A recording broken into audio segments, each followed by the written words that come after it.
നിലത്തിരിക്കാൻ പറ്റാതെ വരിക, കയറ്റം കയറാൻ പറ്റാതെ വരിക. ഈ സ്റ്റേജിൽ അവസാനമായി നമ്മൾ വീൽ ചെയറിലേക്ക് പോകുന്ന ഒരവസ്ഥ. അപ്പോൾ ഇതൊക്കെയാണ് നമ്മളെ ലക്ഷണങ്ങൾ. കാൽമുട്ടിന് വരുന്ന തേയ്മാനം കാൽമുട്ടിൽ മാത്രമായിരിക്കില്ല, ബാക്കി സന്ധികളെയും ബാധിക്കും. പല രോഗങ്ങളും ഇപ്പം മുട്ടുവേദനയോട് അനുബന്ധിച്ച് കാണുന്നുണ്ട്. ഈ ഇങ്ങനെ ഒരു ഘട്ടം ചിട്ടയായി ഇത് ചെയ്യുന്നവർക്ക് ചിലപ്പോൾ നമുക്ക് മരുന്നുകൾ പോലും ഇല്ലാതെ കൊണ്ടുപോകാറുണ്ട്.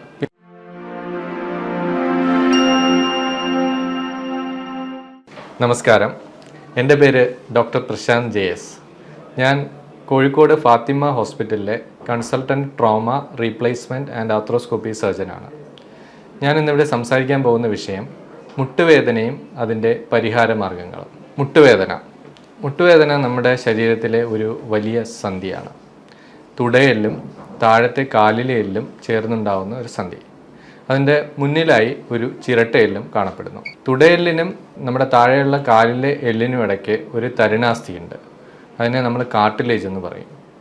ഇത് എല്ലാം കൂടെ ചേർന്നതാണ് മുട്ട്, അതായത് കാൽമുട്ട്. അപ്പോൾ എന്താണ് മുട്ട് തേയ്മാനം?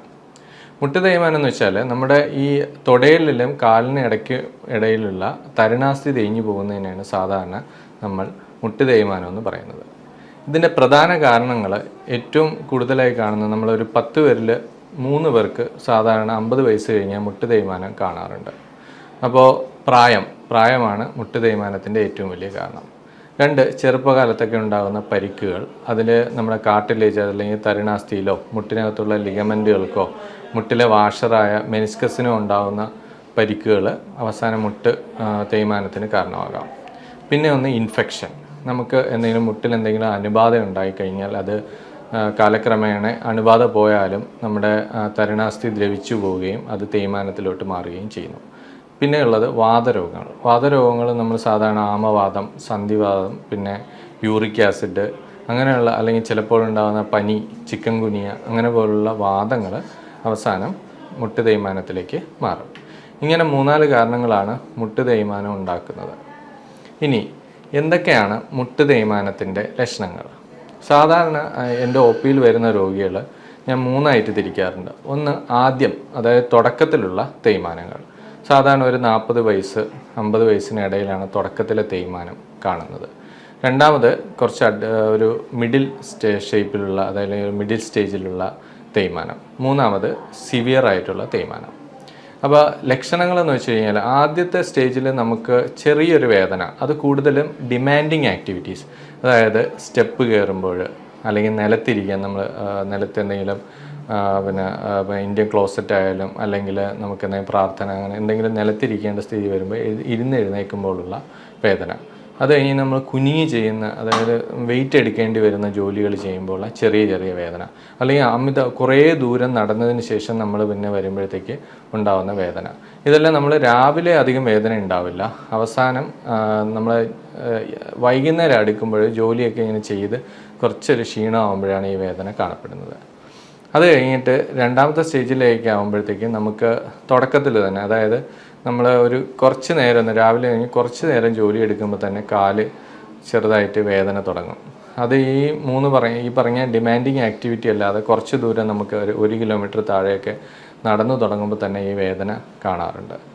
അവസാനത്തെ സ്റ്റേജിൽ നമുക്ക് തീരെ നടക്കാൻ പറ്റാത്ത ഒരു സ്റ്റേജ്, നമ്മൾ നടക്കാൻ പറ്റാതെ വരിക, മുട്ട് വളയുക, തീരെ നമുക്ക് സ്റ്റെപ്പ് കയറാൻ പറ്റാതെ വരിക, നിലത്തിരിക്കാൻ പറ്റാതെ വരിക, കയറ്റം കയറാൻ പറ്റാതെ വരിക. ഈ സ്റ്റേജിൽ അവസാനമായി നമ്മൾ വീൽ ചെയറിലേക്ക് പോകുന്ന ഒരവസ്ഥ. അപ്പോൾ ഇതൊക്കെയാണ് നമ്മളെ ലക്ഷണങ്ങൾ. പിന്നെ കൂടുതലും പേഷ്യൻസിന് നമ്മൾ ഒരു തേയ്മാനം, ഇപ്പോൾ കാൽമുട്ടിന് വരുന്ന തേയ്മാനം കാൽമുട്ടിൽ മാത്രമായിരിക്കില്ല, ബാക്കി സന്ധികളെയും ബാധിക്കും. ചില പേഷ്യൻസിന് നട്ടെല്ലിന് തേയ്മാനം ഉണ്ടായിട്ട് നമുക്ക് കാലിലോട്ട് അതിൻ്റെ തരിപ്പും വേദനയൊക്കെ വന്നു കഴിഞ്ഞാൽ അത് ഡിസ്ക് തേയ്മാനം. പിന്നെ നട്ടെല്ലിനെ ബാധിക്കുന്ന ചില വാദങ്ങൾ, ഞാൻ നേരത്തെ സൂചിപ്പിച്ചതുപോലെ സന്ധിവാദം, ആമവാദം, ഇതൊക്കെ നട്ടെല്ലിനെയും ബാധിക്കാം. പിന്നെ ഉണ്ടാകുന്ന ഒരു തേയ്മാനമാണ് കഴുത്ത് തേയ്മാനം. നമ്മളെന്തെങ്കിലും കുറേ നേരം ജോലി ചെയ്യുകയോ, ഇപ്പോൾ കൂടുതലിപ്പം നമ്മൾ ഈ ഓൺലൈൻ ക്ലാസ്സുകൾ ഒക്കെ ഒരുപാട് അറ്റൻഡ് ചെയ്യുന്നവർക്ക് കഴുത്ത് തേയ്മാനം കാണുന്നുണ്ട്. അതുപോലെ തന്നെ നമ്മൾ ഈ കമ്പ്യൂട്ടർ വർക്കൊക്കെ ചെയ്യുന്ന IT ഫീൽഡ്, ബാങ്ക് ജീവനക്കാർക്ക് ഒരുപാട് പേര് നമുക്ക് കഴുത്ത് വേദനയായിട്ടൊക്കെ വരുന്നുണ്ട്. പിന്നെ നമ്മൾ ഇടുപ്പ് വേദനയും നമ്മളിപ്പം കൂടുതൽ ഇപ്പോൾ ഈ കൊറോണയ്ക്ക് ശേഷം അല്ലെങ്കിൽ നമ്മളെ വാക്സിൻ അസോസിയേറ്റഡ് ആയിട്ട് ചെറിയ ജോയിൻറ്റ് ആർത്രാൾജി, അതായത് ജോയിൻറ്റിൽ ചെറിയ നീര് വേദന ഒക്കെ ഇപ്പോൾ കാണുന്നുണ്ട്. അതുപോലെ തന്നെ നമ്മളെ ഹിപ്പിൻ്റെ ബോണിലോട്ടുള്ള രക്തോട്ടം കുറഞ്ഞിട്ടുള്ള ഏവിയൻ, അതായത് വാസ്കുലർ നെക്രോസിസ് കാണുന്നുണ്ട്. അങ്ങനെ പല രോഗങ്ങളും ഇപ്പം മുട്ടുവേദനയോട് അനുബന്ധിച്ച് കാണുന്നുണ്ട്. പിന്നെ നമ്മൾ ശ്രദ്ധിക്കേണ്ട കാര്യം, ചില ആൾക്കാർക്ക് ഇടുപ്പല് വേദനയുടെ തുടക്കം മുട്ടിലായിരിക്കും. അങ്ങനെ ചില കേസുകൾ കാണുന്നുണ്ട്. പിന്നെ മുട്ടുവേദനയും അതേപോലെ തന്നെ ഡിസ്കിലെ വേദന രണ്ടും അസോസിയേറ്റ് ചെയ്തും കാണാറുണ്ട്. ഇത് നമ്മുടെ തുടയെല്ലാണ്. ഇതാണ് നമ്മുടെ കാലിലെ എല്ല്. കാലിൽ നമുക്ക് രണ്ട് അസ്ഥികളുണ്ട്. അത് ജോയിൻ്റ് ഉണ്ടാക്കുന്ന ഒരു അസ്ഥി ടിബിയ എന്ന് പറയും, തുടയെല്ല് ഫീമർ എന്ന് പറയും. പിന്നെ ഉള്ളത് ചിരട്ടയെല്ലാണ്, ചിരട്ടയെല്ല്. ഇത് മൂന്നും കൂടെ ചേർന്നിട്ടാണ് ജോയിൻ്റ് ഉണ്ടാവുന്നത്. അതിൽ ഒരു ക്യാപ്പ് പോലെ കാണപ്പെടുന്ന ഭാഗമാണ് തരുണാസ്ഥി. നമ്മളെ ചെവിയിലേക്ക് പോലുള്ള അസ്ഥി പോലെ ഒരു തരുണാസ്ഥി കാണപ്പെടുന്നുണ്ട്. അത് കഴിഞ്ഞിട്ട് കാണുന്ന ലിഗമെന്റ്, നമ്മൾ ഉള്ളിൽ സൂക്ഷിച്ച് നോക്കിയാൽ അറിയാം, ലിഗമെൻറ്റുകൾ കാണുന്നുണ്ട്, സൈഡിൽ ലിഗമെൻറ്റുകൾ കാണുന്നുണ്ട്. പിന്നെ കാണുന്ന വാഷർ. ഇത്രയാണ് നമ്മളൊരു സന്ധിയുടെ ഘടന എന്ന് പറയുന്നത്. അപ്പോൾ എന്താണ് തേയ്മാനം എന്ന് വെച്ച് കഴിഞ്ഞാൽ, ഈ തരുണാസ്ഥിയിൽ ചെറുതായിട്ട് തേയ്മാനം വന്ന് എല്ല് എക്സ്പോസ്ഡ് ആവും. അതായത് എല്ല് വെളിയിൽ വരും. എല്ല് വെളിയിൽ വന്നു കഴിഞ്ഞാൽ പതുക്കെ എന്ത് ചെയ്യുമെന്ന് വെച്ച് കഴിഞ്ഞാൽ ചെറിയ വേദന, നമ്മളിങ്ങനെ നടക്കുമ്പോഴും ഓടുമ്പോഴും ഒക്കെ, അല്ലെങ്കിൽ നമ്മൾ കൂടുതൽ ഡിമാൻഡിങ് ഞാൻ പറഞ്ഞ ആക്ടിവിറ്റീസിൽ ഇവിടെ ഒരങ്ങി വേദന വരും. പിന്നെ വേറൊരു ഇതിൻ്റെ കൂടെ അസോസിയേറ്റ് ചെയ്ത് കാര്യം, കാലിന് ഉള്ളിലുണ്ടാകുന്ന ഉളുക്കുകൾ. ചില ആൾക്ക് നമ്മൾ സ്റ്റക്കായി നിന്ന് പോയി അല്ലെങ്കിൽ ഉളുക്കി നിന്ന് പോയി എന്നൊക്കെ പറയും. അതെന്താ കാരണം എന്ന് വെച്ച് കഴിഞ്ഞാൽ ഉള്ളൊരു വാഷറുണ്ട്, മെനിസ്കസ്. അത് പൊട്ടുമ്പോൾ പെട്ടെന്ന് ചില പൊസിഷനിൽ വരുമ്പോഴത്തേക്ക് കാല് സ്റ്റക്കായി പോകാം. അത് സെക്കൻഡ് സ്റ്റേജിലാണ് അത് അങ്ങനെ വരുന്നത്. പിന്നെയുള്ള തേർഡ് സ്റ്റേജിലാകുമ്പോഴത്തേക്ക് ഈ തരുണാസ്ഥി പൂർണ്ണമായും തേഞ്ഞു പോവുകയും അത് ഒരു വശത്തേക്ക് ചരിഞ്ഞ് കാല് വളയുന്ന ഒരവസ്ഥയിലേക്ക് മാറുകയും ചെയ്യുന്നുണ്ട്. അപ്പോൾ ഇതൊക്കെയാണ് നമുക്ക് മുട്ടിൻ്റെ ഘടന, അല്ലെങ്കിൽ എന്തൊക്കെ ലക്ഷണങ്ങളാണ് മുട്ടുവേദനയെ സംബന്ധിച്ച് വരുന്നത് എന്നൊക്കെ. ഇനി എങ്ങനെയാണ് നമ്മൾ ഒരു രോഗി നമ്മുടെ ഒ പിയിലേക്ക് മുട്ടുവേദനയായിട്ട് വന്നു കഴിഞ്ഞാൽ എങ്ങനെയാണ് നമ്മളവരെ ചികിത്സിക്കുന്നത്, എന്തൊക്കെയാണ് നമ്മൾ അവരെ പരിശോധിച്ച് നോക്കുന്നത്, എന്തൊക്കെ എക്സ്റേ എടുക്കേണ്ടതുണ്ട്, എന്തൊക്കെ ബ്ലഡ് എന്തിനാണ് പരിശോധിക്കേണ്ടത് എന്നൊക്കെ നമുക്ക് നോക്കാം. അപ്പോൾ ഒരു പേഷ്യൻറ്റ് നമ്മൾ മുട്ടുവേദനയായിട്ട് വന്നു കഴിഞ്ഞാൽ ആദ്യം നമ്മൾ അവരുടെ ഹിസ്റ്ററി, നേരത്തെ ഞാൻ പറയാം എന്തൊക്കെയാണ് മുട്ടുവേദനയിലേക്ക് നയിക്കുക. എല്ലാ മുട്ടുവേദനയും തേയ്മാനമാണെന്നല്ല, ചിലപ്പോൾ ചെറിയ നമ്മൾ ചെറിയ ക്യാൻസറുകൾ, നമ്മൾ എല്ലിനെ ബാധിക്കുന്ന ക്യാൻസറുകളും അല്ലെങ്കിൽ നമ്മുടെ സൈനോവിയത്തെ ബാധിക്കുന്ന സൈനോവിയൽ കോൺട്രോമാറ്റോസിസ് എന്ന് പറയുന്ന ചെറിയ പ്രശ്നങ്ങളൊക്കെ മുട്ടുവേദനയോടനുബന്ധിച്ച് വരാറുണ്ട്. അപ്പോൾ വരുന്ന പേഷ്യൻസിനെ നമ്മൾ ആദ്യം അവരുടെ കാരണങ്ങൾ ആരാഞ്ഞിട്ട്, എങ്ങനെയാണ് നിങ്ങൾ വീഴ്ചയുണ്ടോ അല്ലെങ്കിൽ നിങ്ങൾക്ക് വേറെ ഏതെങ്കിലും ജോയിൻറ്റ് വാദത്തിൻ്റെ ലക്ഷണങ്ങളുണ്ടോ, എന്തൊക്കെ ചെയ്യുമ്പോഴാണ് വേദന നോക്കിയിട്ട് നമ്മൾ അവരെ ഒരു എക്സ്റേക്ക് വിധേയരാക്കാറുണ്ട്. എക്സ്റേ നോക്കുമ്പോൾ അതിൻ്റെ ഈ കാർട്ടിലേജിൻ്റെ തേയ്മാനം അനുസരിച്ച് അവരെ മൈൽഡ്, മോഡറേറ്റ്, സിവിയർ 3 ഗണത്തിൽ തിരിക്കാറുണ്ട്. പിന്നെ നമ്മൾ നോക്കുകയെന്ന് വെച്ച് കഴിഞ്ഞാൽ ഈ പറയുന്ന കണക്ക് ഈ വാദസംബന്ധമായ യൂറിക് ആസിഡ് അല്ലെങ്കിൽ ആമവാദത്തിൻ്റെ ടെസ്റ്റുകൾ, അല്ലെങ്കിൽ നമ്മൾ ചില തൈറോയിഡ്, അങ്ങനെയുള്ള കുറച്ച് ടെസ്റ്റുകളുണ്ട്, അതിന് വിധേയമാക്കും. എന്നിട്ട് അതിൻ്റെ മൂലകാരണം നമ്മൾ മനസ്സിലാക്കിയതിന് ശേഷം പേഷ്യൻറ്റിനെ അടുത്ത ട്രീറ്റ്മെൻറ്റിലേക്ക് പോകാറുണ്ട്. ചില പേഷ്യൻസിന് ഈ വാഷർ, അതായത് ഉള്ളിലുള്ള വാഷർ ഇവിടെ ഉളുക്കുന്ന സന്ദർഭങ്ങളിൽ ചിലപ്പോൾ നമ്മൾ MRIയും ചെയ്യേണ്ടി വരാറുണ്ട്. അല്ലെങ്കിൽ നമുക്ക് ചില കേസുകളിൽ നമുക്ക് എക്സ്റേയിൽ എല്ലാ ഫൈൻഡിങ്ങും കിട്ടില്ല. അപ്പോൾ ലിഗമെൻറ്റിനോ അല്ലെങ്കിൽ നമുക്ക് കാർട്ടിലേജ് അല്ല എന്തെങ്കിലും ഇഞ്ചുറി ഉണ്ടോ എന്നൊക്കെ നോക്കാൻ വേണ്ടിയിട്ട് MRIയും ചെയ്യേണ്ടി വരാറുണ്ട്. അപ്പം ആദ്യ സ്റ്റേജ്, തുടക്കത്തിലുള്ള തേയ്മാനം എപ്പോഴും നമുക്ക് സർജറിയോ അങ്ങനെ അതിൻ്റെ ഒന്നും ആവശ്യമില്ല. നമ്മൾ അവരെ ചികിത്സിക്കുക. ഒന്ന്, ജീവിതശൈലി മാറ്റുക. അതായത് പ്രായമാകുമ്പോഴാണ് കൂടുതൽ ഒരു 80% ആൾക്കാരും പ്രായമാകുമ്പോഴാണ് തേയ്മാനം വരുന്നത്. ജീവിതശൈലി എന്ന് പറഞ്ഞാൽ ഹൈ ഡിമാൻഡിങ് ആക്ടിവിറ്റീസ് ഒഴിവാക്കുക. അതായത് നിലത്തിരിക്കുന്നത് ഒഴിവാക്കുക, സ്റ്റെപ്പ് കയറുന്നത് എത്രയും നമുക്ക് കുറയ്ക്കാൻ പറ്റുമോ അത്രയും കുറയ്ക്കുക. അതേപോലെ തന്നെ കുനിങ്ങി ചെയ്യുന്ന ജോലിയൊക്കെ ചെയ്യുമ്പോൾ നമ്മുടെ വെയ്റ്റിൻ്റെ 5 ഇരട്ടി വെയ്റ്റ് മുട്ടിനും 6 ഇരട്ടി വെയ്റ്റിന് ഊരിക്കും വരും. അപ്പം അങ്ങനെയുള്ള കാര്യങ്ങൾ നമുക്ക് എത്രയും കുറച്ച് വയ്ക്കാൻ പറ്റുമോ അത്രയും കുറച്ച് വയ്ക്കുക. 2, ശരീരഭാരം കുറയ്ക്കുക. നമ്മളെന്തെങ്കിലും ചെറിയ എക്സസൈസുകളും പിന്നെ നമ്മുടെ ഡയറ്റ്, നമ്മൾ ഒരുപാട് ഓയിലി ആയിട്ടുള്ളതും അന്നജം അടങ്ങിയതും ഫാറ്റി ഫുഡൊക്കെ ഒഴിവാക്കി, ജങ്ക് ഫുഡൊക്കെ ഒഴിവാക്കി നമ്മളെ വെയിറ്റ് കുറച്ച് വയ്ക്കുക എന്നാണ് രണ്ടാമത്തെ കാര്യം. 3, മരുന്നുകൾ. നമ്മൾ ഈ മുട്ടുവേദന എപ്പോഴും ഇങ്ങനെ മഴ പോലെ വന്നു പോകുന്ന ആദ്യത്തെ തുടക്ക സ്റ്റേജിൽ കുറച്ച് നാൾ നമ്മൾ സ്ട്രെയിൻ ചെയ്യുമ്പോൾ വേദന ഉണ്ടാവും, റെസ്റ്റ് എടുക്കുമ്പോൾ കുറയും, പിന്നെയും സ്ട്രെയിൻ ചെയ്യുമ്പോൾ, അങ്ങനെ അതിൻ്റെ ഇൻ്റർവെൽ ഇങ്ങനെ കുറഞ്ഞു വന്നിട്ടാണ് നമ്മളതൊരു നിരന്തരമായ വേദനയായി മാറുന്നത്. അപ്പം ആ സമയത്ത് നമ്മൾ മരുന്നുകൾ ആവശ്യം, നമുക്ക് വേദന സംഹാരികൾ ഡോക്ടർ നിർദ്ദേശിക്കുന്ന പ്രകാരം കഴിക്കുക. ചിലപ്പോൾ യൂറിക് ആസിഡ് അങ്ങനെ വാദത്തിൻ്റെ മരുന്നുകളൊക്കെ കുറച്ച് കഴിക്കേണ്ടി വരും. പിന്നെ ഏറ്റവും പ്രധാനമായിട്ടുള്ള ഒരു കാര്യം എന്ന് പറഞ്ഞാൽ എക്സസൈസ് എന്ന് പറഞ്ഞു കഴിഞ്ഞാൽ നമ്മൾ സാധാരണയായ ഒരു ഇതെന്ന് വെച്ചാൽ നമ്മുടെ വെയിറ്റിൻ്റെ ഏകദേശം 60 മുതൽ 70% വെയിറ്റും എല്ല് കൂടെയാണ് പോകുന്നത്. നമുക്കൊരു ശരീരഭാരത്തിൻ്റെ നമുക്കിപ്പം സന്ധികളിലൂടെ താഴോട്ട് ഭൂമിയിലോട്ട് പോകുമ്പോൾ എല്ലിൽ കൂടെയാണ് പോകുന്നത്.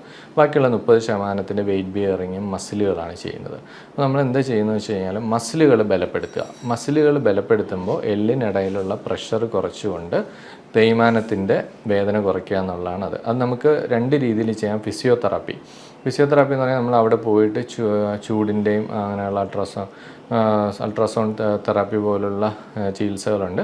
അത് കഴിഞ്ഞ് ചുറ്റുമുള്ള കോർട്ടിസെപ്സ്, ഹാംസ്ട്രിങ് പോലുള്ള മസിലുകൾ ബലപ്പെടുത്താൻ വേണ്ടിയിട്ടുള്ള എക്സസൈസുകളും ചെയ്യുക.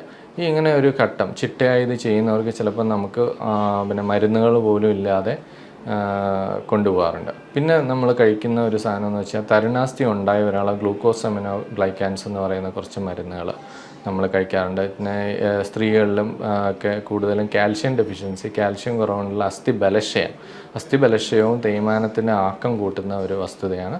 അപ്പോൾ കാൽഷ്യം ടാബ്ലറ്റുകളും നമ്മൾ ഡോക്ടറുടെ നിർദ്ദേശപ്രകാരം കഴിക്കേണ്ടി വരും.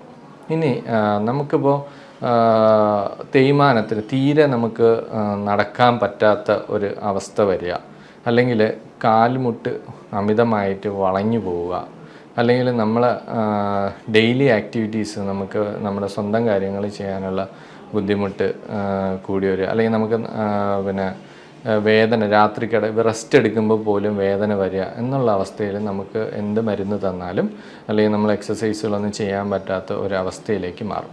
ആ സമയത്താണ് നമ്മൾ സർജറിയെക്കുറിച്ച് ആലോചിക്കുക. അപ്പം മുട്ടുമാറ്റിവയ്ക്കൽ ശസ്ത്രക്രിയ എന്ന് പറഞ്ഞാൽ നമുക്കിപ്പോൾ ഒരുപാട് പിന്നെ കിംവദന്തികളും അല്ലെങ്കിൽ ഒരുപാട് പേഷ്യൻസിനെ അയ്യോ മുട്ട് മുഴുവനായിട്ട് അങ്ങ് മുറിച്ച് കളയോ എന്നൊക്കെ ചില പേഷ്യൻസ് വന്ന് നമ്മുടെ അടുത്ത് ചോദിക്കാറുണ്ട്. അങ്ങനെയല്ല, തരുണാസ്ഥി ഈ ഭാഗമാണ് നമുക്ക് തേഞ്ഞു പോയതിന് ശേഷമാണ് ഈ എല്ലുകൾ ഉരസിയിട്ടാണ് വേദന ഉണ്ടാവുക. അപ്പം നമുക്കിവിടെ ഒരു പ്രൊട്ടക്ഷനായിട്ടുള്ള ഒരു കവചം വെച്ച് കൊടുക്കും. അതാണ് മുട്ടുമാറ്റിവയ്ക്കൽ ശസ്ത്രക്രിയ എന്ന് പറയുന്നത്. അപ്പോൾ ഇത് നമ്മുടെ തുടയെല്ല്, ഇത് താഴത്തെ എല്ല്. അപ്പോൾ ഇതിന് മേലുള്ള തരുണാസ്ഥിക്ക് പകരം നമ്മളൊരു ഒരു കൊബാൾട്ട് ക്രോമിയം പോലുള്ള മെറ്റൽ ഉപയോഗിക്കുന്നു. ഇവിടെ ഒരു പ്ലാസ്റ്റിക്കിൻ്റെ ഇൻസേർട്ട് ഉണ്ട്, പിന്നെ ഒരു മെറ്റൽ ടിബിയയ്ക്ക്.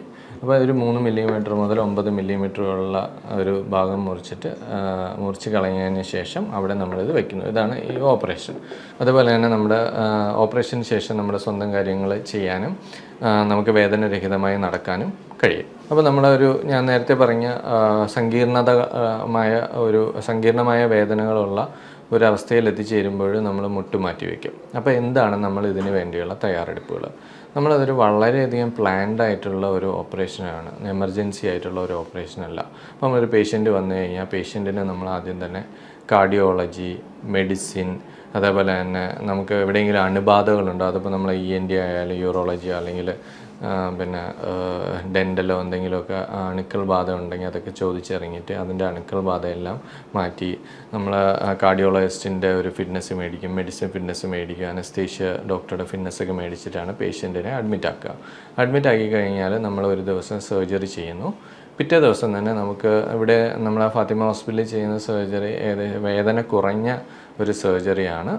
അപ്പോൾ അത് നമുക്ക് പുറകിലൂടെ ട്യൂബിട്ട് കണ്ടിന്യൂസ് മെഡിസിൻ തന്നിട്ട് 2 ദിവസം തീരെ വേദന ഒരു 90-95% സർജറിയുടെ വേദന ഇല്ലാത്ത രീതിയിലുള്ള ഓപ്പറേഷനാണ് ഇവിടെ ചെയ്യുന്നത്. പിറ്റേ ദിവസം തന്നെ നമുക്ക് നടക്കാൻ പറ്റും. 3ാമത്തെ ദിവസം തൊട്ട് ബാത്റൂമിൽ പോവാം, നമുക്ക് ടോയ്ലറ്റ് ട്രെയിനിങ് കാര്യങ്ങളും തരും. 6ാമത്തെ ദിവസം നമ്മളിവിടെ നിന്ന് സ്റ്റെപ്പൊക്കെ ഇറക്കിയിട്ടാണ് പേഷ്യൻ്റ് ഡിസ്ചാർജ് ചെയ്യുന്നത്. പിന്നെ 2 പ്രാവശ്യം നിങ്ങൾ ഹോസ്പിറ്റലിൽ വരേണ്ടി വരും. 2ാമത്തെ പ്രാവശ്യം വരുമ്പോൾ നമ്മളൊരു 15 ദിവസം കഴിഞ്ഞതിന് ശേഷം സ്റ്റിച്ച് എടുക്കും. ഇതിനിടയ്ക്ക് ഫിസിയോതെറാപ്പി ഉണ്ട്, എക്സസൈസുകളുണ്ട്. അത് നമുക്ക് വീട്ടിൽ ചെയ്യാവുന്നതുകൊണ്ട് ഇവിടെ വരുമ്പോൾ ഇവിടെ വെച്ച് ചെയ്യാവുന്നതുണ്ട്.